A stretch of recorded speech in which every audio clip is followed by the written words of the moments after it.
Laura Verdier, ce qu'on vient d'entendre, ce sont de belles paroles. Est-ce que vous pensez que ce sommet qui se tient à nouveau à Paris peut se traduire concrètement en actes ? Je pense qu'il faut un message politique fort. Et c'est le cas aujourd'hui. La France doit prendre le leadership sur ce sujet, c'est important, c'est nécessaire. Après, il faut des acteurs économiques pour mettre en œuvre, et même des personnes lambda comme vous et moi. Alors quand des grandes entreprises publient des déclarations Action Climat ambitieuses, typiquement, on a le sentiment d'avoir un effet d'annonce qui n'est pas toujours suivi d'effets concrets. Est-ce que c'est ça qui se passe ? Alors, il se passe de tout. C'est-à-dire qu'il existe du greenwashing, oui, ça existe. Il y a aussi des vraies actions concrètes qui sont mises en œuvre. En fait, ce qu'il faut, c'est arriver à ce que le tri se fasse aussi par le consommateur qui fait des choix, qui choisit, qui sanctionne les actions qui ne sont que du greenwashing et qui aussi favorise ceux qui vont vraiment dans la bonne direction, parce qu'il y en a. Comment est-ce qu'on peut mettre les investissements des grandes entreprises au service de la transition énergétique? Est-ce que ça passe aussi, c'est un petit peu ce que disait implicitement Bruno Le Maire, par des contraintes financières réelles? Oui, il faut des contraintes, il faut du suivi. C'est-à-dire qu'il faut un suivi des investisseurs, dans quoi ils investissent, comment ils investissent. On a entendu parler des bailleurs de fonds, tels que la Banque mondiale, qui est là au centre de ce sujet-là. Depuis des années, ils investissent sur des sujets, mais parfois de manière un peu illisible, en fait, où il faut donner de la lisibilité sur les projets, tout simplement. Beaucoup de pays pollueurs ne sont pas présents à ce sommet. Ça montre une écologie à deux vitesses. Ça montre surtout, on a eu l'écueil de Kyoto, qui a montré clairement que l'absence des grands pollueurs fait l'échec politique. Je pense qu'on a appris de ces erreurs et c'est pour ça qu'aujourd'hui ce sommet est majeur. Majeur parce que ça montre que la France veut prendre le leadership et qu'on veut surtout emmener tout le monde avec nous. Il faudra emmener tout le monde. C'est-à-dire que si on y va seul, on n'y arrivera pas. La planète, elle est à tous.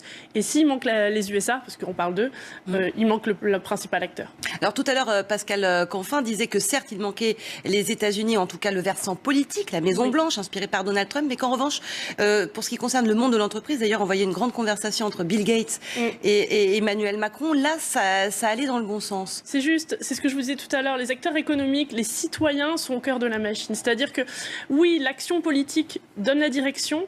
Après, c'est à chacun, acteur économique, entreprise et citoyens, de faire bouger les choses. Suite aux déclarations de Donald Trump de sortir de l'accord de Paris, on a eu des très grosses initiatives américaines, de sociétés américaines qui, au contraire, ont pris la parole pour dire « nous, on reste ». Et je pense que c'est ça. Tant qu'on emmène tout le monde, on y arrivera. Très concrètement, pour limiter cette hausse de la température en dessous des 2 degrés, qui était une des contraintes, quelle est la priorité, l'urgence là maintenant? L'urgence là maintenant, c'est la prise de conscience. Déjà. C'est-à-dire COP21... J'ai l'impression que ça fait des années qu'on doit prendre conscience. Ben, pas vraiment. Je pense que le grand public, moi, ça fait des années que j'exerce dans ce métier-là. Au début, il fallait le convaincre. Aujourd'hui, il soutient cette initiative. Donc maintenant, cette prise de conscience, il faut qu'elle soit dans le quotidien et pas dans l'attente d'un politique. C'est pour ça que pour moi, le quotidien d'une entreprise, c'est de se dire, aujourd'hui, qu'est-ce que je fais? Eh ben, j'ai des énergies renouvelables dans mon mix énergétique. Le quotidien d'un citoyen, c'est j'achète responsable et local, par exemple. Chacun, à sa manière, dans toutes les sphères, peut faire évoluer les choses. Tous responsables et donc tous citoyens. C'est en gros le message. Fatalité, ce sont effectivement les mots d'Emmanuel Macron. On ne peut pas dire qu'on ne savait pas. Maintenant, on sait. Exactement. Effectivement, ça a changé depuis 20 ou 30 ans et effectivement, aujourd'hui, tout le monde est au courant de la situation, à part quelques climato-sceptiques qui font de la résistance. Laura Verdier, est-ce que c'est vrai que rien n'a avancé concrètement depuis 2 ans et depuis ces accords de Paris? Vous l'avez constaté, vous? Alors, il y a des choses qui ont avancé. La prise de conscience. On parlait des entreprises. Il a beaucoup parlé des entreprises. Et il y a un terme anglo-saxon qui définit tout ça. Ça s'appelle le license to operate.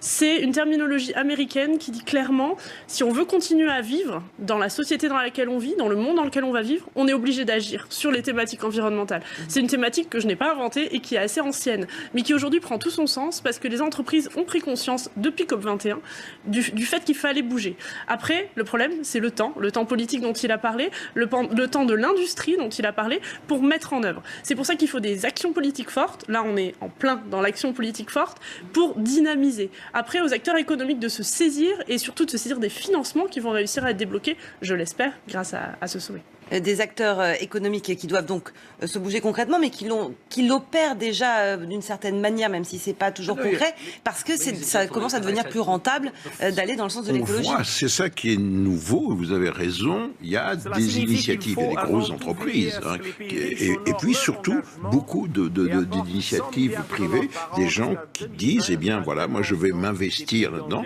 parce que c'est l'avenir, parce qu'il faut le faire, et également c'est une source de profit. Ça permet d'embaucher des gens. Il y a des nouveaux métiers.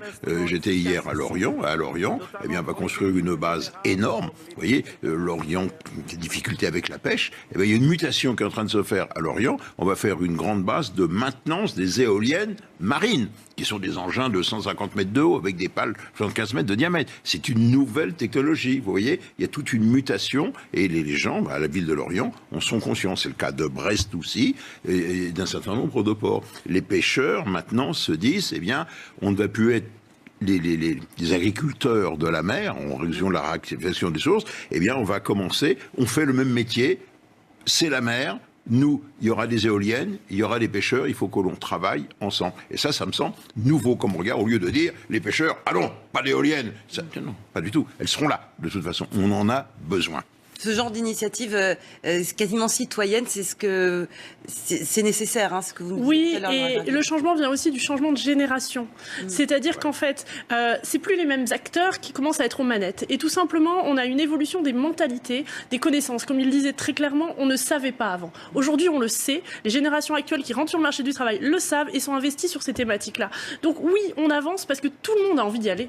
Pas que les politiques, pas que les entreprises, mais chaque citoyen. Et comme je vous disais tout à l'heure, chacun à sa portée, à la capacité de changer le monde. Et c'est ça qui est extraordinaire aujourd'hui. On est en train, chacun d'entre nous, de créer la société de demain.